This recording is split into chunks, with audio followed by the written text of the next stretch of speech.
দিয়েছে একটা বড় সড়ো, একদম একদম পুরো ঠুকে দিয়েছে। এটাই চাইছিলাম সৃজিত মুখার্জি, যাকে সবাই আঁতেল মুখার্জি বলে, যাকে সবাই বলে আঁতেল ডিরেক্টর, সেই আঁতেল ডিরেক্টর রাজ চক্রবর্তীর মতন কমার্শিয়াল ডিরেক্টরকে লম্বা ঠুকেছে। খাদান কন্ট্রোভার্সিতে এবার পার্ট হলো সৃজিত মুখার্জি, উড়িয়ে দিয়েছে ভাই। সৃজিত মুখার্জি কাউকে ভয় পায় না, সৃজিত মুখার্জি রোগড়ে দিয়েছে, পুরো রোগড়ে দিয়েছে একদম।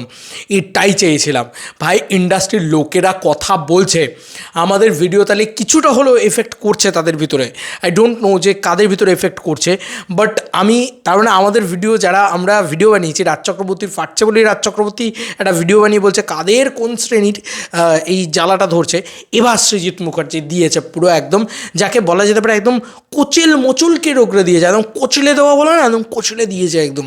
এটাই চাইছিলাম। রাজ চক্রবর্তীর গোটা যে একটা ভিডিও বানিয়েছে, সেই ভিডিওটার কাউন্টার ভিডিও আমি তৈরি করেছি, সেটা আলাদা করে বানাবো। এটা অনেক বড় একটা ভিডিও হয়েছে, সেটা আলাদা করে আমি একটা আপলোড করব, একটু বাদে সেটা আপলোড করছি। আপাতত যে আপডেটগুলো রয়েছে সেই আপডেটগুলো নিয়ে কথা বলবো, এবং সৃজিত মুখার্জির এই পার্টটাকে নিয়ে কথা বলবো।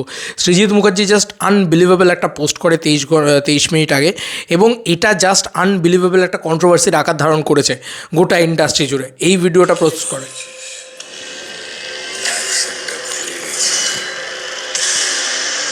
এই ভিডিওটা কিন্তু ম্যাটার না, নো ম্যাটার যে এই ভিডিওটাকে পোস্ট করেছে, মেনলি সৃজিত মুখার্জি কি লিখেছে সেইটা সব থেকে বড় কথা। হে না না না না না না, হে না না না না না না, বাপের ছেলে মাটির ছেলে বাপের বেটা, যাই হোক আমি প্রত্যেকবার ভুলটা করি। তো এখানে এই 29 মিনিট আগে এই লেখাটা সৃজিত মুখার্জি নামিয়ে দেয়, ঠিক আছে, ফেসবুক বলে, এবং এই লেখাটাতে একেবারে একদম লঙ্কা লেবু দিয়ে রগড়েছে রাজ চক্রবর্তীকে। এবার আমি জাস্ট তোমাদেরকে এই লেখাটার সারমর্ম বাংলা করে পড়ি। আচ্ছা, গুগল ট্রান্সলেটে পড়ছি ভাই, টুকটাক একটু আধটু ভুল হতেই পারে।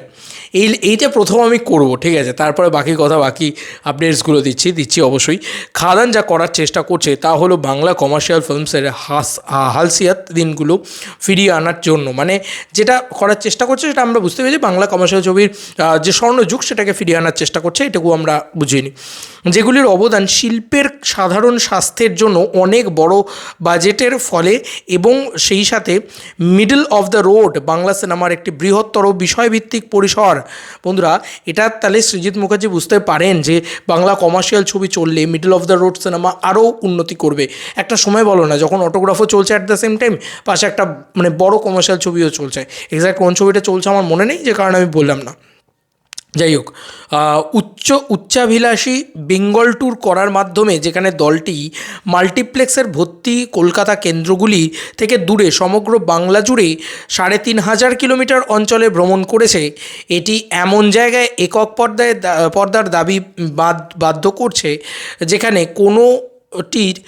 কোনোটি নেই বা বন্ধ করা হয়েছে।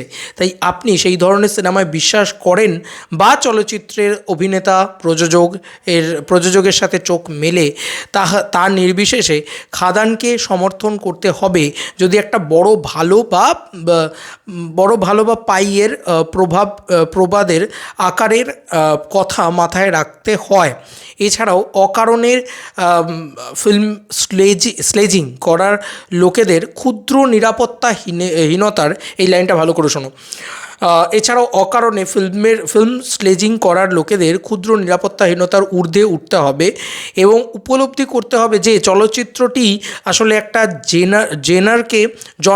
জনারকে পুনর্জীবিত করতে পারে, যার ফলে তাদের গৌরবময় প্রত্যাবর্তন হতে পারে এবং তাদের অন্যান্য ঘরানার অনুকরণ করার থেকে বিরত থাকতে পারে। দেব এন্টারটেনমেন্ট ভেঞ্চার্স। আর কিছু বলার নেই। বুঝতে পেরে গেছো এখানে কাকে পুরো রোগড়ে দিয়েছে সৃজিত মুখার্জি। ভাই এই জন্যে লোকটাকে একটা হ্যাটস অফ। আমি কালকেও বলেছি সৃজিত মুখার্জি কেন কথা বলছে না, একটা জাস্ট কথা বললেই হলো। সৃজিত মুখার্জির ওয়ালে আমরা কিছু না কিছু কথা দেখতে চাই। সৃজিত মুখার্জি চিরকাল বাংলা ছবির সাপোর্টে কথা বলে এসেছে। তো লাভ ইউ সৃজিত দা, hate you Raj Chakraborty, hate you, just এটাই বলবো, আর কিচ্ছু না। রাজ চক্রবর্তীর মতন জঘন্য মানসিকতার মানুষ আর হতে পারে না। এখানে কি সুন্দর লেখাটা হয়েছে যে লাস্ট লাইনটা আবার বলছি, এছাড়াও অকারণে ফিল্ম স্টেজিং করার লোকেদের ক্ষুদ্র নিরাপত্তাহীনতার ঊর্ধ্বে উঠতে হবে এবং উপলব্ধি করতে হবে যে চলচ্চিত্রটি আসলে একটা জনারকে পুনর্জীবিত করতে পারে, যার ফলে তাদের গৌরবময় প্রত্যাবর্তন হতে পারে এবং তাদের অন্যান্য ঘরানার অনুকরণ করা থেকে বিরত থাকতে হতে পারে। দেবদা এবং দেব এন্টারটেইনমেন্ট ভেঞ্চার্সকে ট্যাগ করা হয়েছে। বন্ধুরা, এখানে একটা সবথেকে বড় কথা, প্রথম লাইনটা হচ্ছে নিরাপত্তাহীনতায় ভুগছে একটা লোক। ভাই, একটা লোক নিরাপত্তাহীনতায় ভুগছে, কি অবস্থা ভাই! একটা the industry first boy director আর একটা কমার্শিয়াল অন্যতম বড় পরিচালক তাকে এইভাবে চাটলো, মানে একদম দাঁড় করিয়ে চাটি মারছে তোরে ভাই, এইভাবে চাটা আর ভাবা যাচ্ছে না। মানে আমি আর কি বলবো, মানে চেটে তো পুরো একদম উদ্ধার করে দিয়েছে, পুরো একদম মানে রামপাটি দিয়েছে একেবারে, একদম যাকে বলে একদম, ঠিক আছে, জাস্ট মানে মেশিন থেকে কিটাকে উঠে গেছে। সে ওরে আমি ফেসবুক বলে সৃজিত মুখার্জির লেখা দেখে কি সব টাকে উঠে গেছে রাজ চক্রবর্তীর? আমি শুধু সেটাই জিজ্ঞেস করতে চাই। Just jokes part. এবার আসি পরবর্তী লাইনে, সেখানে সবথেকে বড় কথা লেখা হয়েছে যে এটা মানে উপলব্ধি করতে হবে যে একটা জনারকে পুনর্জীবিত করতে পারলে তাদের গৌরবময় প্রত্যাবর্তন হতে পারে। কারণ রাজ চক্রবর্তী তো ফ্লপের পর ফ্লপ দিচ্ছে, তাই প্রত্যাবর্তন হওয়াটা খুব জরুরি। প্রত্যাবর্তন হতে পারে, কাকা প্রত্যাবর্তন, জাস্ট জোকস অ্যাপার্ট, বাট প্রত্যাবর্তন হতে পারে এবং তাদের অন্যান্য ঘরানার অনুকরণ করা থেকে বিরত থাকতে হতে পারে। ভাই, এটা যা দিয়েছে না, এটা পুরো একদম পুরো যাকে বলে মাসিভ ভাই, মাস লেভেলে উড়িয়ে দিয়েছে, পুরো উড়িয়ে দিয়েছে একদম। ফ্যামিলি নিয়ে ব্যস্ত আছি বলে কেই ভাবে যে অ্যাকশানটা ভুলে গেছি, ওটা আমারই কাজ। ভাই, দেবদা কিছু বললো না তো বললো না ভাই, নে সৃজিত মুখার্জি এমন একটা নামিয়ে দিয়েছে, হ্যাঁ আমি আর কিছু বলবো না ভাই, আর কিছু বলার নেই। যা ঠোকার, মানে আমি গোটা একটা 22-25 মিনিটের ভিডিও বানিয়েছি রাজ চক্রবর্তীর ওই পুরো বিষয়টাকে কাউন্টার করে, সেই ভিডিওটা আসবে, ওয়েট ফর ইট, সেটা আমি কাউন্টার করে কথা বলেছি। কিন্তু ব্যাপারটা হচ্ছে সৃজিত মুখার্জি যেটা দিয়ে দিল, সৃজিত মুখার্জি যেভাবে অপমান করলো রাজ চক্রবর্তীকে, সলিড দিয়েছে ভাই, ওর থেকে বড় অপমানের কিছু হতে পারে না। মানে তুমি ভাবো যে অন্যান্য ঘরানার অনুকরণ করছে, অন্য কোনো ডিরেক্টরের অনুকরণ করেই তো চিরকাল চলে গেল রাজ চক্রবর্তীর, তো আবারও আরেকটা মানে ঘরানার ছবির অনুকরণ করছে, সেটা থেকে বিরত থাকার জন্যে অন্তত কমার্শিয়াল ছবিটাকে সাপোর্ট করা উচিত রাজ চক্রবর্তীর মতন ডিরেক্টরদের। যাই হোক, এটা দারুণ দিয়েছে।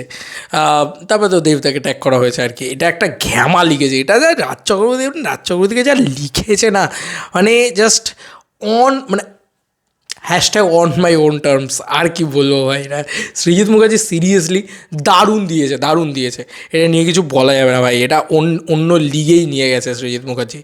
আচ্ছা, এবার আমি একটু চলে আসি, হাসান আমাকে পাঠালো এই জিনিসটা, দাদা নিজে টুইটারে পোস্ট করেছে আর কি, এটা লিখেছে taking care of the glitches of my with my team, hope the resolve it tonight, hashtag Khadaan.